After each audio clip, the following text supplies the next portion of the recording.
कल आपको मैंने बताया कि भक्ति और कर्म का जब मेल हो जाता है, जिसकी आप भक्ति करते हैं उसके जैसा आप आचरण रखते हैं, उसके कहे हुए मार्ग पर आप चलते हैं, तब आपके अंदर धर्म जागृत हो जाता है, धर्म की स्थापना हो जाती है। बहुत से लोग हैं कि जो आचरण करते हैं और भक्ति नहीं करते, और बहुत से लोग हैं जो भक्ति करते हैं पर आचरण नहीं करते। जैसे हमने देखा है कि बहुत से लोगों में ये भावना आती है कि हमें सोशल वर्क करना चाहिए, हमें लोगों की सेवा करनी चाहिए। जब आप लोगों की सेवा करते हैं तो अनायास आश्चर्य की बात है कि हमारे अंदर अहम भाव जागृत हो जाता है। इसकी मिसाल के तौर पे आप देखिए कि जो मिशनरी लोग होते हैं, जब ये अपना धर्म फैलाते हैं तब ये भूल जाते हैं कि ये स्वयं ईसा मसीह के रास्ते पर नहीं। ईसा मसीह ने कितने बार कहा होगा कि तुमको पहले अपना पुनर्जन्म प्राप्त करना चाहिए। जब तक तुम्हारे अंदर आत्मा प्रकट नहीं होता है तब तक तुम अपने को अंधे ही समझो। अनेक तरह से ये बात कहने पर भी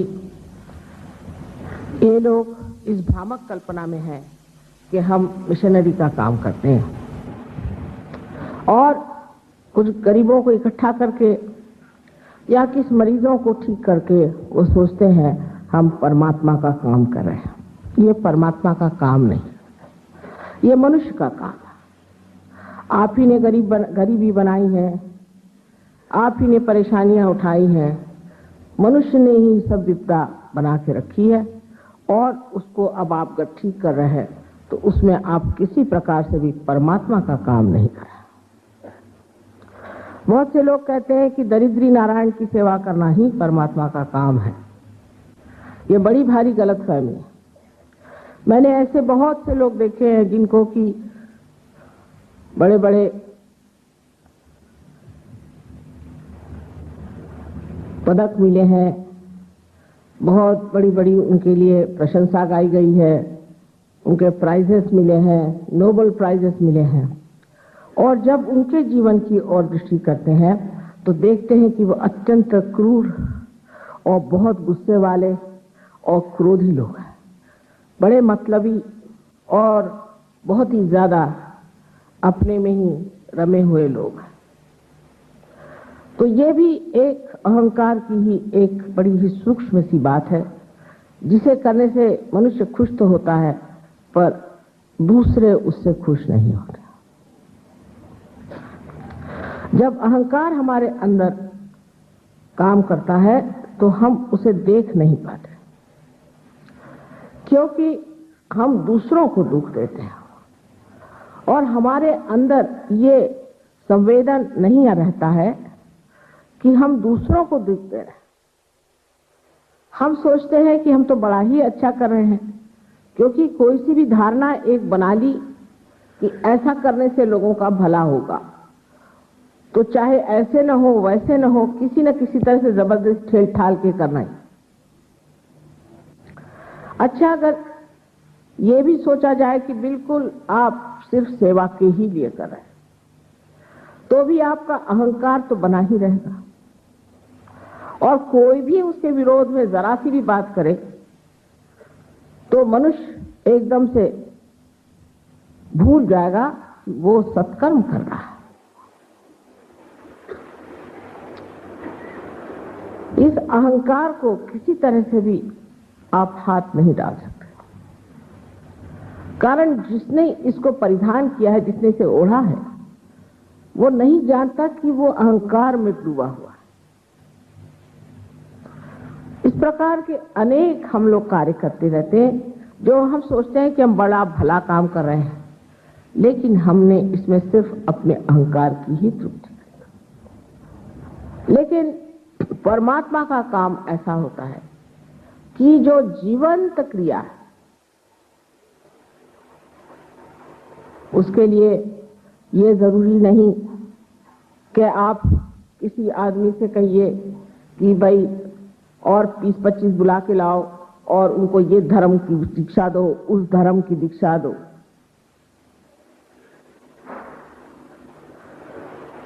जो मनुष्य परमात्मा से नियुक्त होता है, उसके एक आंख के कटाक्ष से भी कुंडलिनी जागृत हो सकती है, और उस कटाक्ष में ही वो अनेकों को पार कर सकता है। इतना ही नहीं, उसके कुंडलिनी के जागरण की वजह से उसकी तंदुरुस्ती अच्छी हो सकती है, उसकी मानसिक दशा अच्छी हो सकती है, और उसकी बौद्धिक दशा ठीक हो सकती है, उसकी सांसारिक दशा भी ठीक हो सकती है। सारी उसकी जो स्थिति है वो पूर्णतया आमूलाग्र परिवर्तित हो सकती है, बदल सकती है।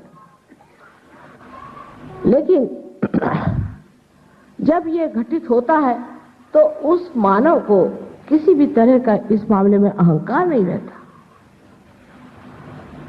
उसको ये नहीं लगता कि मैंने कुछ किया है। अब जैसे आज डॉक्टर स्पाइरो ने बात की तो मैं कुछ सशंकित अपने और देखने लगी कि क्या सब ये मैंने किया,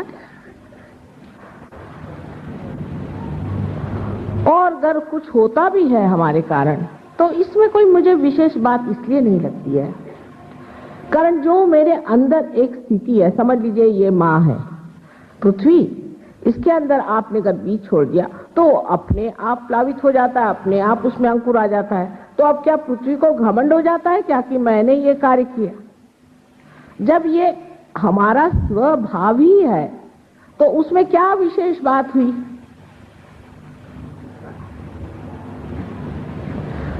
लेकिन मैं ये जरूर कहती हूं कि सहयोगियों के लिए विशेष बात है, क्योंकि उन्होंने अपने को परिवर्तित होने दिया, इसको मान दिया कि हमारे अंदर परिवर्तन होना है। ये बहुत बड़ी बात है।